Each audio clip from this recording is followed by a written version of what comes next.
Good morning, and welcome to Redeemer Lutheran Church. I'm Pastor Gary Lodeholt. There would be times when you'd just have to wait.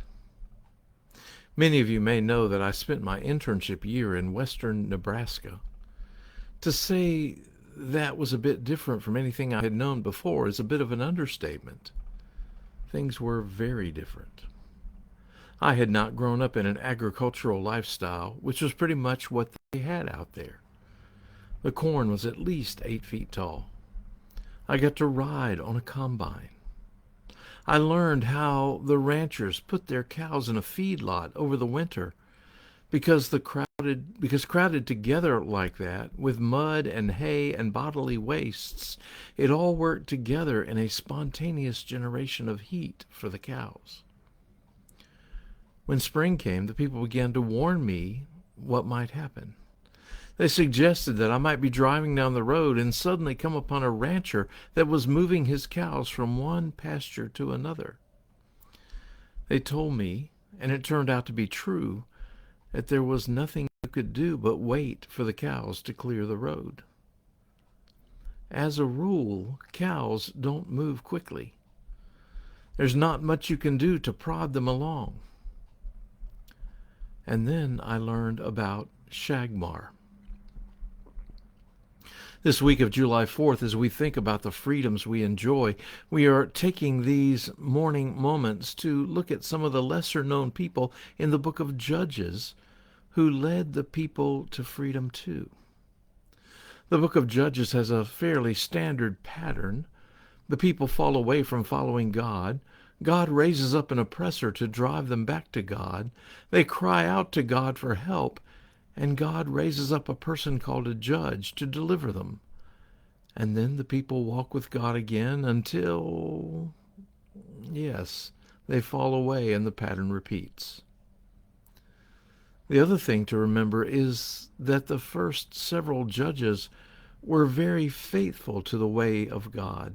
But as things went along, society deteriorated, and the faith of the judges did too.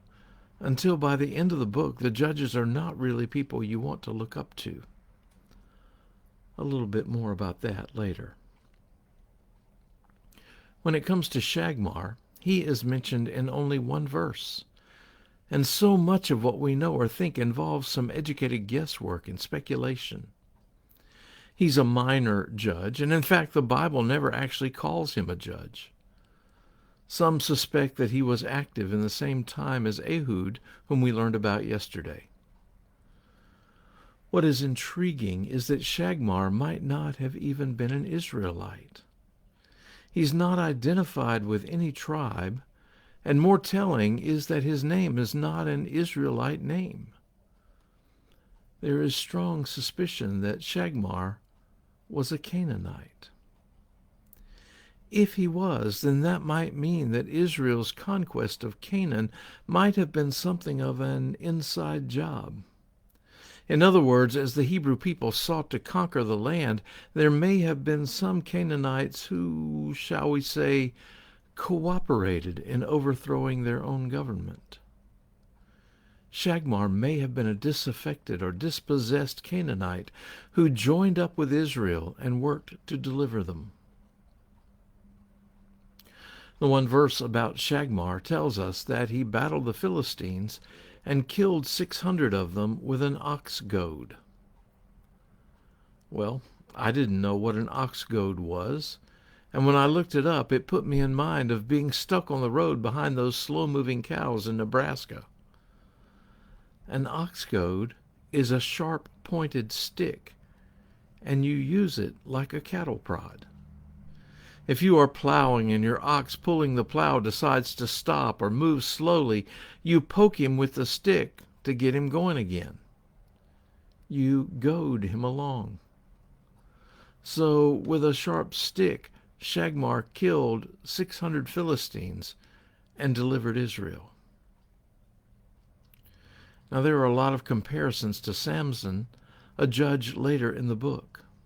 Samson killed many Philistines with a jawbone, for example, but over 4 chapters he never actually delivers Israel to freedom.